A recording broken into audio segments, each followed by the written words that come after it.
Je salue le Père Roch et avec lui tous ses collaborateurs.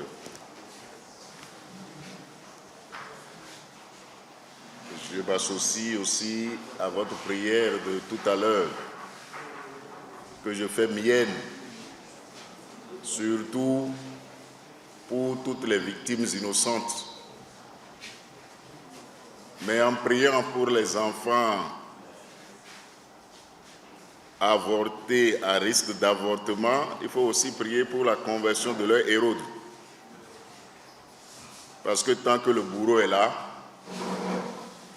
et ne change pas de cœur, ça veut dire que le mal n'est pas éradiqué.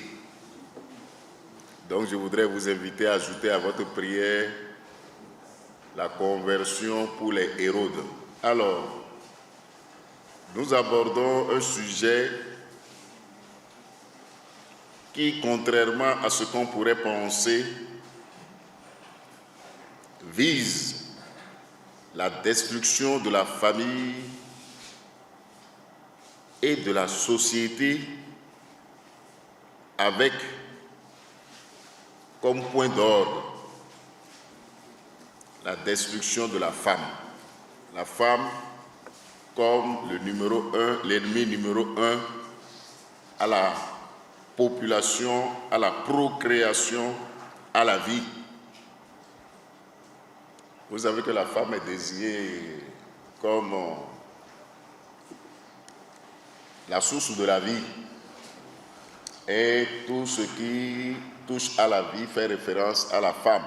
Même quand nous faisons les vœux en début d'année pour parler d'une année réussie, d'une année féconde, d'une année de succès, d'une année de bien, on dit dans ma langue qu'on a eu un poésie. Donc, quand tout ce qui est féminité, tout ce qui est fécondité est détruit, alors la vie cesse.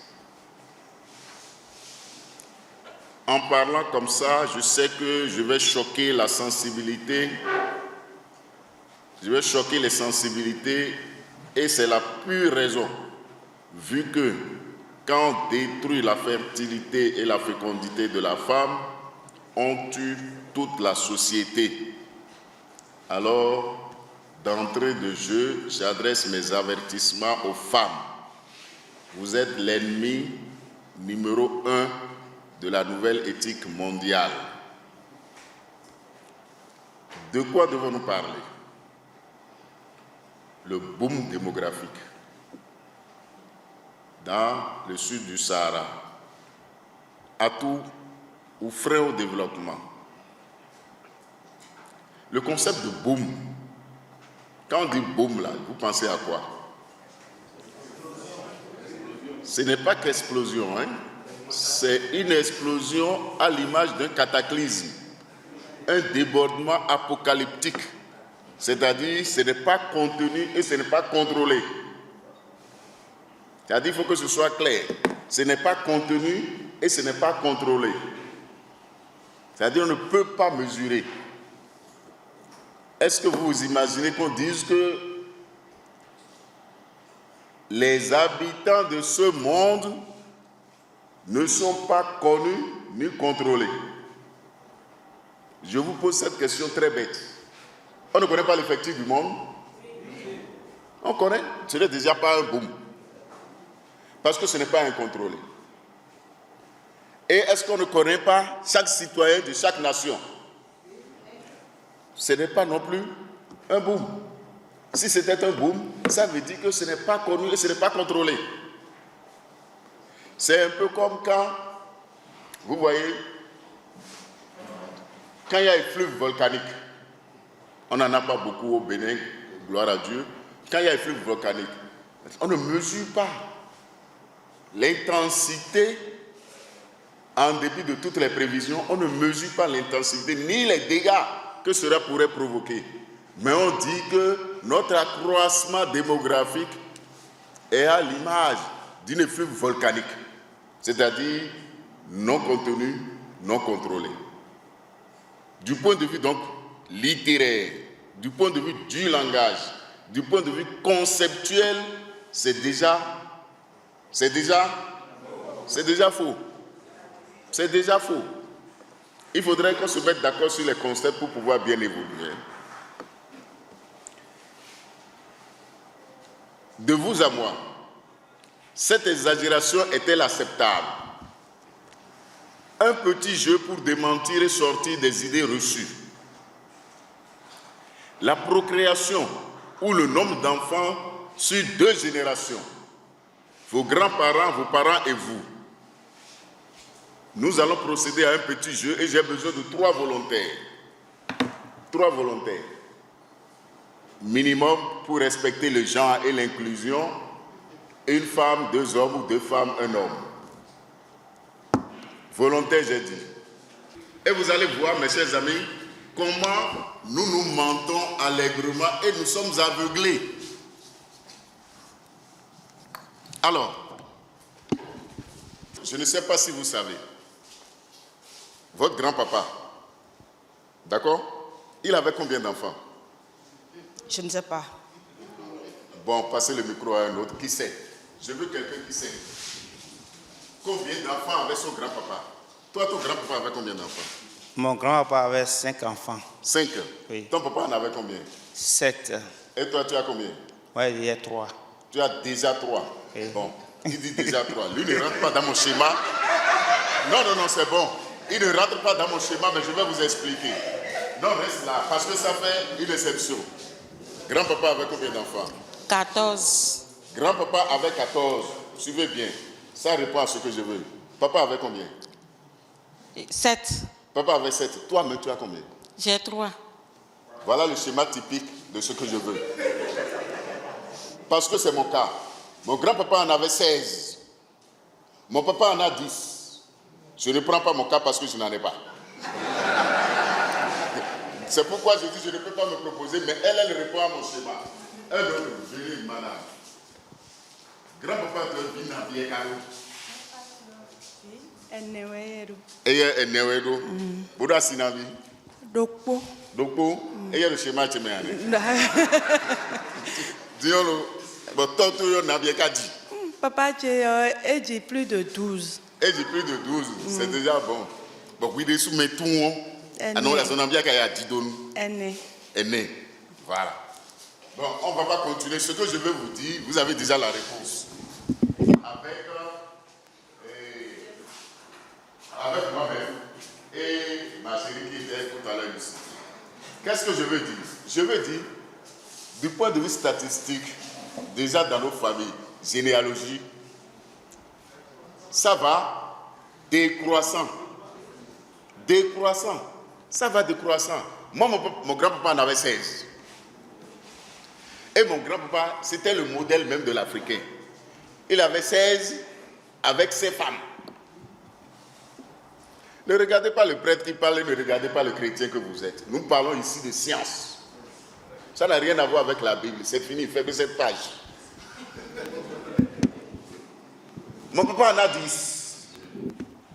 Et aucun de mes frères n'a dépassé 5.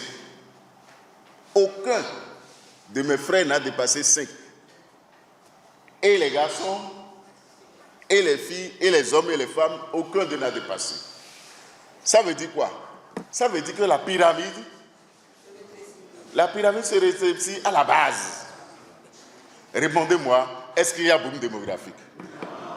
Du point de vue du concept, c'est faux.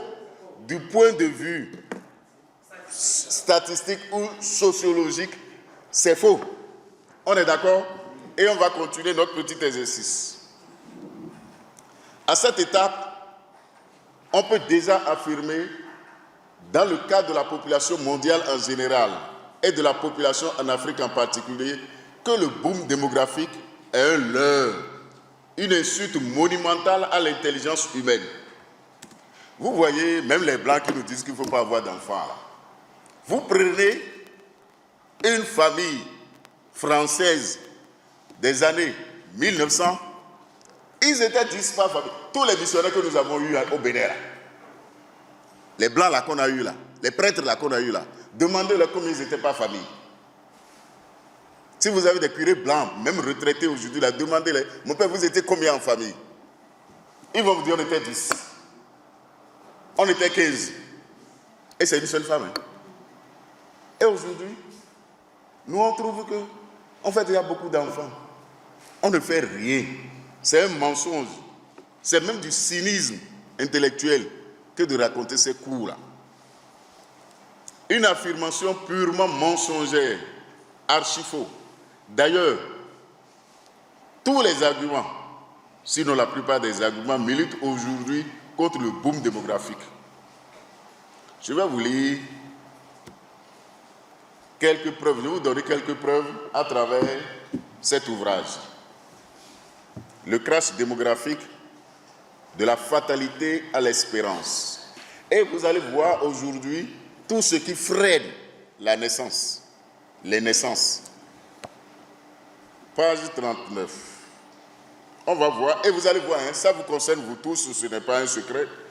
Premier argument, pas premier argument, premier argument. On se marie de plus en plus tard. On se marie de plus en plus tard. Je ne sais pas si vous connaissez l'âge où vos mamans vous ont mis au monde. Les plus vieilles, c'était maximum 24 ans. Maximum 24 ans.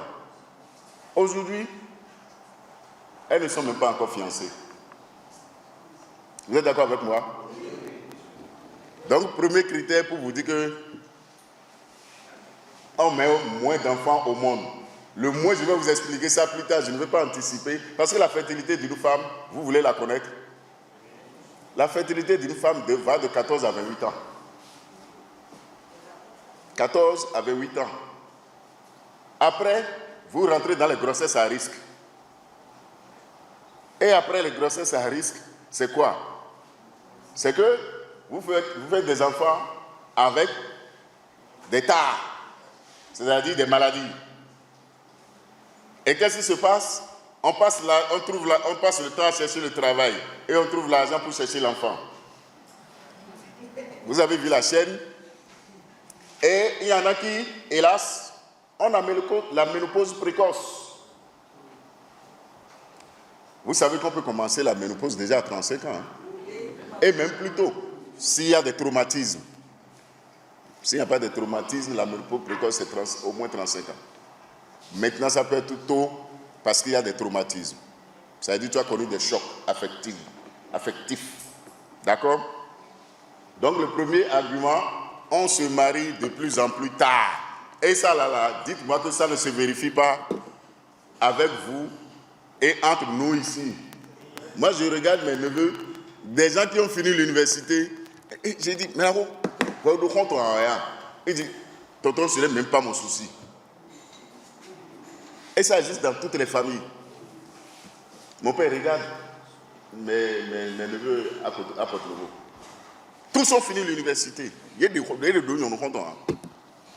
Et j'ai une famille ou deux familles pareilles à Parakou. Toutes les filles ont fini l'université. Elles n'ont même pas encore compris. Et elles ne s'en soucient même pas. Elles ne s'en soucient même pas. Ça va venir. Mais elles ont combien de temps? Pour faire quoi? Non, mais c'est ça. Ça fait partie des arguments, mon grand frère. Deuxième argument. L'augmentation, donc toujours ça c'est le premier. Deuxième argument,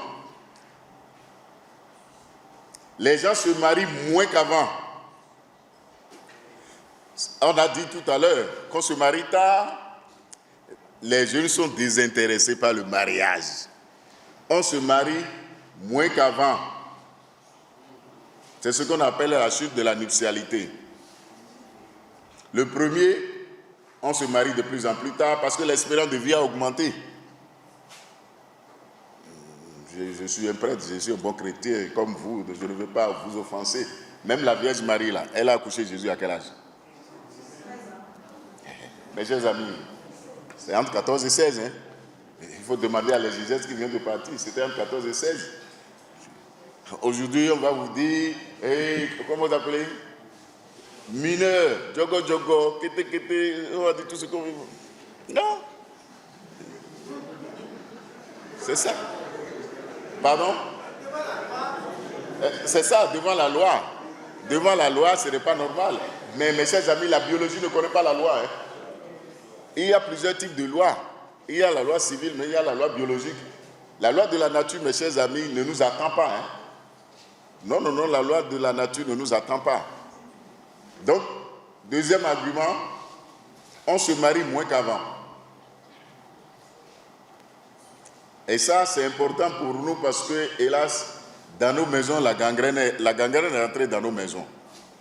On voit les enfants grandir. Bon, avant, là, les parents s'inquiétaient. Quand c'est un garçon, on dit, mais là, il y a zéro de bassine à même. Aujourd'hui, il n'y a même plus de bassine dans les maisons. Personne ne s'inquiète, ça ne dit rien à personne. D'accord? Troisième argument, pour vous dire que les enfants naissent de moins en moins. Troisième argument, l'accès des filles à tous les degrés d'enseignement, spécialement à l'enseignement supérieur. On ne refuse pas que les filles aillent à l'école. Mais mes chers amis, dites-moi à quel âge une fille finit ses études universitaires.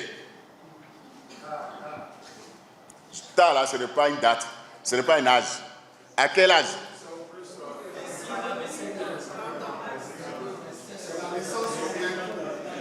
Celle qui fait la licence ou celle qui fait le master, elle finit à quel âge? Toujours est-il que c'est autour de 25 ans. Si nous respectons la loi de la biologie, elle a 3 ans pour commencer grossesse à risque. C'est-à-dire la fertilité descend. C'est-à-dire, vous voyez, excusez-moi, les adolescentes, les jeunes filles, là, ce qu'elles font, Dieu mon là, elles n'ont rien fait d'extraordinaire. La terre est fertile. Agbaza est pour le bé. Disons, en bas. Toi, tu cherches. Tu fais calcul de ceci, calcul de cela. Je ne veux pas parler de tout ça. Mais maintenant, celle qui finit ses études à 25 ans, elle va faire 2 ans de stage. Et elle trouve le travail, l'employeur dit, il faut avoir travaillé au moins 2 ans avant de concevoir. Elle arrive à quel âge? Elle n'a plus d'enfants. Elle n'a plus d'enfants. C'est notre société. On est dedans, aveuglé, on ne sait pas. On est dedans, aveuglé, et on ne sait pas. Donc, c'est bon que les enfants aillent à l'école, mais quand moi je dis, les jeunes filles après le bac, là, il dit Diviropo. Et quand je dis ça, les gens disent, mais mon père était à Carré. Mais vous savez, ça c'est de vous à moi. Hein.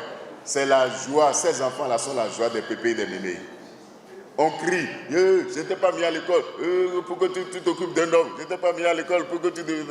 Après ça, elle commence à pleurer. Chez nous, là, quand quelqu'un se marie, là, je ne sais pas s'il y a le cas dedans, s'il faut prier pour la personne. Maman, vite, toi, sous nous d'assis.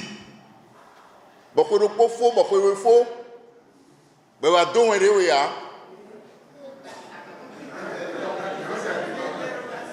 Hein?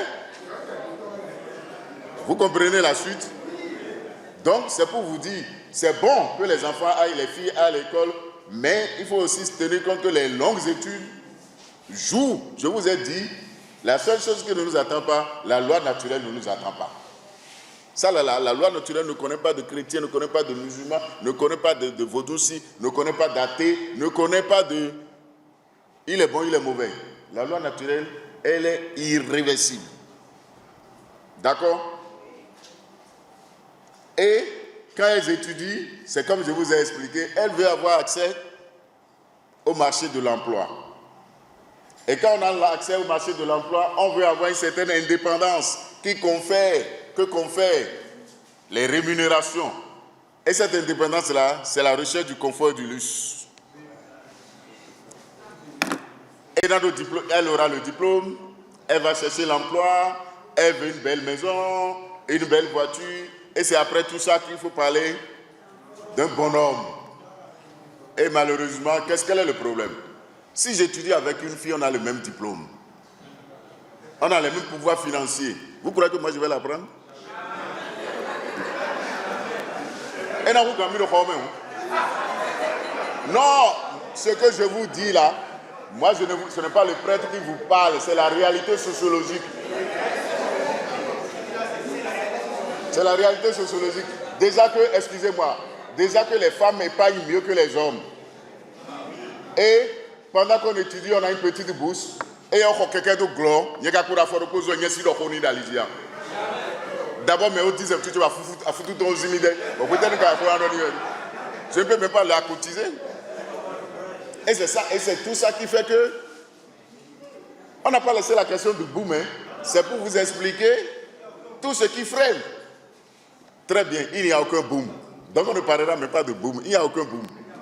Il y a crash démographique. La démographie baisse, mes chers amis. Et c'est ça la vérité. Aussi bien avec les études, aussi bien avec l'âge qui avance, aussi bien avec tout ce que vous savez. Le travail fait fléchir la fécondité de la femme. Et je vous ai déjà expliqué ça. Le temps du stage. Et pendant le stage, tu ne dois pas concevoir. Parce que maintenant, là, mes chers amis, quand on fait appel à candidature, on dit qu'il faut avoir au moins 2, 3, 5 ans d'expérience professionnelle. Pendant ces 5 ans-là, ça veut dire que tu n'as pas le droit de concevoir. Tu n'as pas le droit de concevoir. Et pendant ce temps, tu vieillis. Ça n'a pas deux noms. Tu vieillis. Et ton corps régresse. Sa chaise devient stérile. C'est ça le problème. Et on continue. Autre raison, 5e raison. L'influence de la communication de masse et spécialement de la télévision. Vous voyez, moi je n'ai pas de télévision. Quand je dis ça, tout le monde s'étonne. Ne vous étonnez pas. Je n'en ai pas. Et je ne veux même pas en avoir. Donc ne m'en offrez pas. Honnêtement, est-ce que vous croyez que votre novelas là vous construit? Et pourquoi vous faites abonnement canal? Hein? Et pourquoi vous faites abonnement canal? Laissez tranquille info. Allez écouter la radio. Moi, ma radio, c'est mon portable. Et je n'écoute la radio que quand je suis sous la douche. Si je sors de la douche, c'est fini les informations. Et j'utilise mon téléphone 2 fois dans la journée. À la sieste et après 22 heures. Si vous m'écrivez un message, je ne réponds pas dans les autres temps. Là. Parce que je ne peux pas être en réunion en train au travail et en train de vous répondre. C'est quand je viens à la 16 vers 14 heures là. Je fouille comme ça là. C'est maximum 30 minutes, 1 heure. Nazing B. Et puis 16 heures, je reprends mon travail. Ça va à 22 heures. Je ne reçois que les appels. Message là, c'est la nuit ou à la sieste. On perd trop de temps, mes chers amis, et ça nous déforme. Quand je regarde, la fois passée, j'étais dans une famille et ils étaient en train de faire publicité sur Novelas. Mais il y avait au moins 6 films.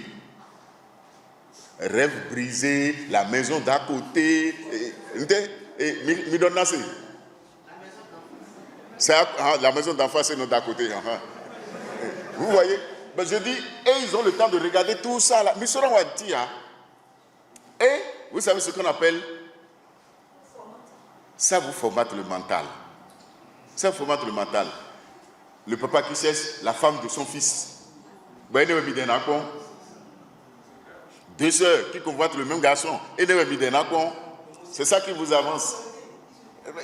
Non, mes chers amis, nous ne sommes pas... On dit que tout ça là, ça joue. Et je vais vous dire une chose, vous les femmes. Plutôt que d'être en train de regarder tous ces films là, à thèse en a surtout, mais tout le monde est incroyable.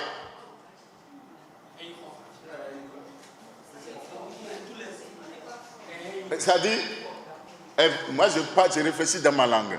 Quand le fond te dit, il y a des mamans ici qui savent ce que je dis. Mais aujourd'hui, là, les femmes, là, ils sont. Il y a des choses de 13 ans, bon, de 13 ans. Et ça dit, l'homme dort, c'est 1 heure après que tu viens. Alors que mes bien blancs, ils nous pouvons dormir, et puis, nous dame. Maintenant, c'est la télévision qui est devenue votre mari. Et c'est la même chose, tout ce qui est écran. Tout ce qui est écran, j'ai dit. Tout ce qui est écran. Et vous voyez, quand on dit ici, l'influence de la communication de masse, et spécialement la télévision, on peut se dire, pourquoi? En vérité, on développe l'infidélité et on cultive le divorce. Eh bien, mes chers amis, divorcer, ça ne veut plus rien dire. Divorcer, ça ne veut plus rien dire. L'infidélité, ça ne veut plus rien dire. Tu es avec ton mari dans le même lit, tu écris à un autre homme. Le mari est avec toi, à la même table, il écrit à une autre femme. Antique. Nouvelle technologie. C'est ça. C'est ça que la télévision fait. Et tout ça là. Vous croyez qu'une femme infidèle va accepter qu'on se voit dehors? Elle va se prémunir de toute grossesse. Parce que, alors oui, mais vous comprenez, si ce n'est pas 3, 4, 5. On a avili le corps de la femme et par-delà le corps de la femme, on a terni la beauté du mariage. Et tout ça, là, mes chers amis, réduit le taux de procréation dans les familles. Autre argument, on est de plus en plus influencé par les politiques de crédit. Voilà encore, comment ils appellent trappe là en français, un piège. Vous savez les microcrédits là. Les microcrédits là, c'est pour libérer entre guillemets, si c'était une liberté, la femme de l'autonomie de l'autorité de l'homme. Oui, nous essayons à Jokon. Bon, excusez-moi. Bon, maintenant je parlerai plus fort. C'est que j'ai réfléchi en fond. Non, mais tout le monde n'est pas fond. Hein. C'est vrai qu'on est dans le sud. Moi, je ne suis pas pour nous. D'accord? Vous voyez, on dit la politique des crédits. Ce que nous appelons ici microcrédit parce qu'on n'a pas de crédit. Microcrédit. De vous à moi. Politiquement parlant,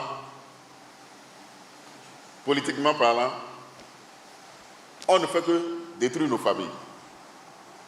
Économiquement, on va penser à une certaine émergence, une certaine autonomie, une certaine indépendance financière. Vrai ou faux? Mais en vous donnant l'autonomie financière, qu'est-ce que ça sous-tend? Qu'est-ce que ça cache? Celle qui fait le commerce sort de la maison. Celle qui fait le commerce a un certain pouvoir, une certaine liberté. Elle n'est plus sous l'autorité de son conjoint. Celle qui fait le commerce n'a plus le temps du berceau. L'enfant vous encombre. L'enfant vous fatigue. L'enfant vous ennuie. Alors, surtout chez nous, on vous donne 50 000 pour détruire vos familles. Vous voyez des sinon ben oui. Do yeko agbade tongolo webo je gidadio, yenati honto kaka 22 heures na ko. Elles vont rester dehors. A dit qu'elles vendent quoi? Bouillie, akassa, biscuits, bonbons. Alors que normalement, depuis 19h, 19h30, il faut être à la cuisine. Je ne sais pas si vous comprenez, suivez bien le raisonnement. Si vous comprenez la chaîne, celle qui est dehors jusqu'à 22h, elle va préparer quand? Elle va cuisiner, faire le dîner quand? Et si elle finit le dîner, c'est pour aller se coucher quand? Et quand c'est comme ça, de façon insidieuse et involontaire, si le mari ne mange pas jusqu'à 22h, Et de cela, j'ai honte, on dit. Et lui ne reste pas honte pour honte, hein. Il reste honte chez celle qui va prendre soin de lui. L'accompagner, comme dit maman. Et quand il vient, il ne s'intéresse plus à ce qui se passe dans la maison. Ça veut dire que, pas fidélité pour toi ou pas respect pour la grande famille, il va dire Nadji vidéo Béa. Vous avez vu? Vous avez compris le jeu? Pour vous dire que il y a plusieurs facteurs qui font qu'il y a de moins en moins d'enfants. Et on continue. Il y a un autre grand problème. Et à ce propos-là, à propos de l'argent, les microcrédits ou la politique des crédits, c'est que quand on a l'argent, on cherche le confort, on cherche le bien-être. Les mêmes choses que la jeune fille ou celle qui a fini les études, qui cherche d'abord maison, voiture, tout ça là. Nos mamans, Marino, tu les donnes les mains. Il y a des lois, et il y a quoi que tu as le menu, il y a des gens qui disent, il y a des gens qui disent, il y a des dream. Et des l'écho. Et il y a Android. Ainsi de suite. Et puis, l'attention pour le mari baisse. Et l'enfant n'est plus ni une urgence, ni une priorité. L'enfant rentre dans le registre de tous les autres biens.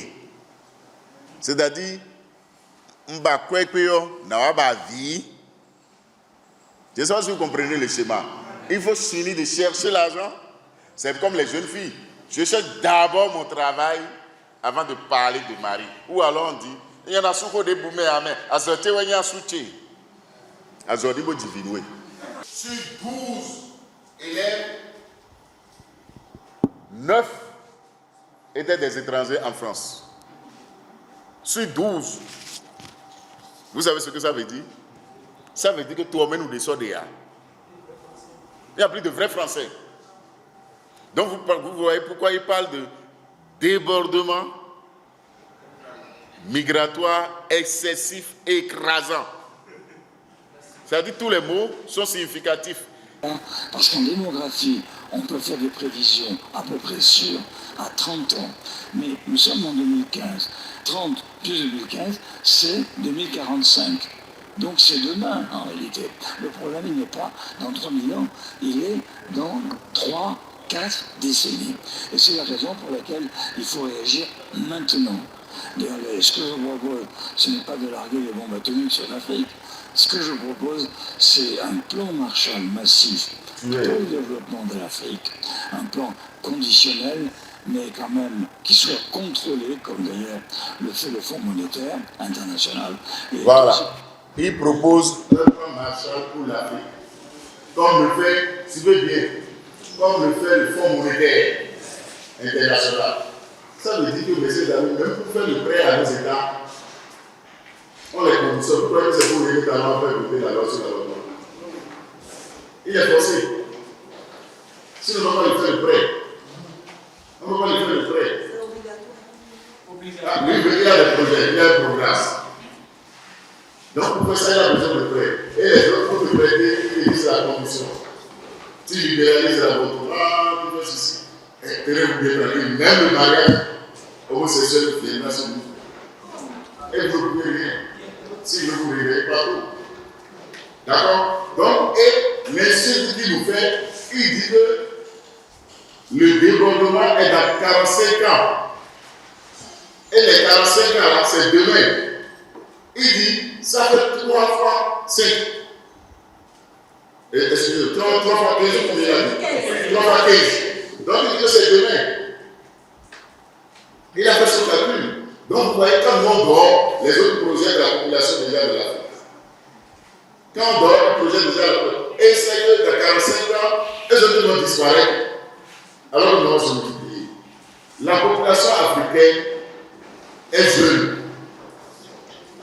La moyenne d'âge en Afrique, c'est 16 ans. 19 ans. 16, 19. Mais quand moi je vous donne, je prends mon cas, je ne suis pas un exemple. Quand moi j'étais en Italie, j'étais parmi les plus jeunes. Alors moi je suis parmi les plus anciens dans mon 16. Vous comprenez, vous voyez ça? Il y a beaucoup de gens. Mais c'est ça le problème.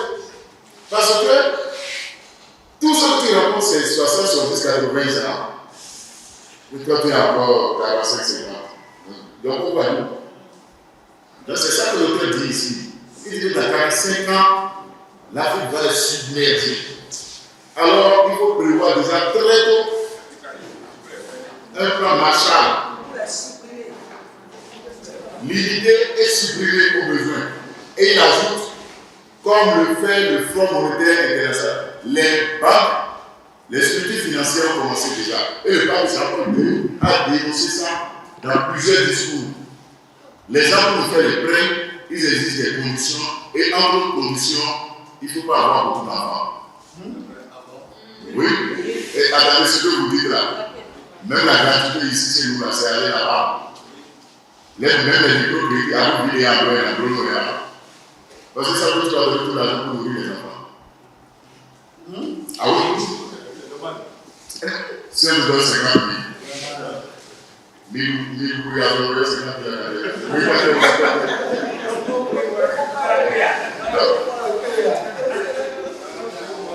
Donc vous voyez, l'auteur ici, il parle de l'explosion démographique et du développement migratoire. Il va tirer la civilisation occidentale. Et ce plan massif de libération de la femme africaine, c'est ce que j'ai dit tout à l'heure, la stérilisation. Aujourd'hui, sur 10 enfants qui naissent, 9 vivent. Donc, ce problème est réglé. Et du coup, nous, on vit plus longtemps, espérance de vie et mortalité infantile est éradiquée. Vous comprenez que la population puisse augmenter. Donc c'est la phase dans laquelle on se trouve et c'est ça qu'on appelle transition démographique. Alors, la dernière chose, c'est le capital humain. Le capital humain, la plus grande ressource et la ressource la plus importante, c'est l'homme. Et c'est à la page 49. Je conclue par là. À la page 49, voici ce que l'auteur dit. Il dit: le concept de ressources est défini dans la nature et dans la créativité et la technologie humaine qui rendent exploitables les composantes de la nature. D'accord? C'est-à-dire, on ne parle de ressources que de créativité et de technicité. Chacun de nous est assis sur la richesse, mais si vous n'avez pas une technologie, vous n'avez pas une créativité, vous n'avez pas du génie, vous allez vous asseoir sur de la richesse sans savoir. C'est un peu comme un jour, pour la première fois, j'ai été d'accord avec un Français. Il dit qu'il n'est pas d'accord quand les Africains disent qu'on vient exploiter leurs ressources. Et je dis c'est vrai. Est-ce que nous on sait que c'était des richesses? Vous savez que le pétrole, c'est de la pourriture. Le pétrole, c'est de la pourriture. Chacun de nous sommes assis sur de l'eau. Il suffit de creuser. Mais si tu ne creuses pas, et l'autre vient creuser, tu dis qu'il exploite ta richesse. C'est faux. Donc, vous comprenez? Donc, c'est le capital humain, c'est-à-dire c'est l'homme, le génie de l'homme. Et la deuxième chose, il dit, bon là c'est une illustration, il dit il y a 2 siècles, on ne connaissait pas le pétrole. Il y a 2 siècles, on ne connaissait pas le pétrole. Et même, en avoir ne servait à rien. Vous voyez le comble? En avoir ne servait à rien. C'est la technologie ou la technique qui a servi à produire le pétrole. D'accord? Parce que comme je vous ai dit, le pétrole, ça sort du déchet. C'est issu du déchet. Et c'est la même chose que l'eau dont je viens de vous parler. L'eau est dans le sol, si tu ne creuses pas, tu ne vas pas trouver. D'accord? Donc, mes chers amis, je conclue pour dire Le problème majeur actuellement, c'est la menace de pénurie du capital humain. C'est l'homme. Et c'est pourquoi je dis, il faut défendre et promouvoir l'homme. Du coup, il est impérieux d'avoir des enfants. Et il n'y a de valeur que l'homme, et le chrétien que nous sommes doit affûter la conscience de la sacralité et de l'inviolabilité de la vie et s'investir à la compétence au sérieux dans le travail et le goût développé pour le bien commun, pour le respect du bien commun. Parce que, comme je vous ai dit, le problème de la faim dans le monde est un problème politique. Ce n'est pas un problème de terre. Ce n'est pas un problème de ressources matérielles. C'est un problème de politique. Je vous ai dit, rien que notre vallée peut nourrir toute l'Afrique. Qu'est-ce que nous en faisons? Ça ne nourrit même pas les gens de la vallée. J'ai été ahuri d'apprendre que Didja, qui est un des greniers du Bénin, le sac de maïs est à 45 000. Parce qu'ils vendent leurs champs à ceux de Cotonou. Il y en a qui ont maman. Et après, ils achètent eux-mêmes le sac de maïs à 1000 francs. Donc voilà, mes chers amis, notre vrai problème de boom démographique, c'est faux. Il y a un crash. J'allais même dire, excusez, un terre à terre comme ça,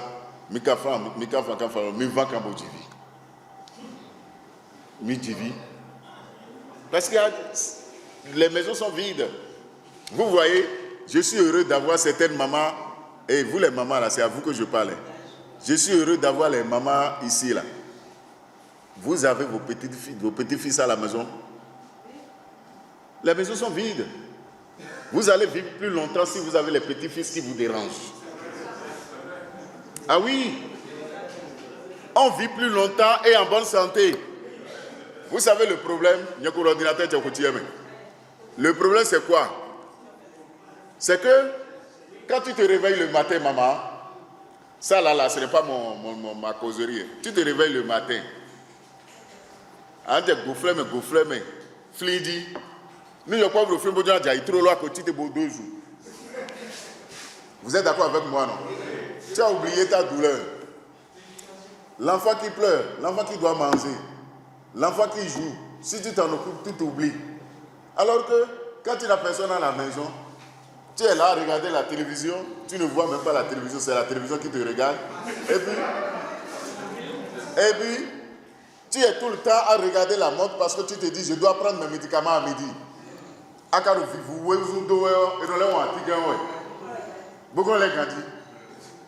Alors vous comprenez pourquoi il faut encourager vos enfants à avoir des enfants. C'est important et ça fait du bien pour tout le monde. Moi j'ai fini.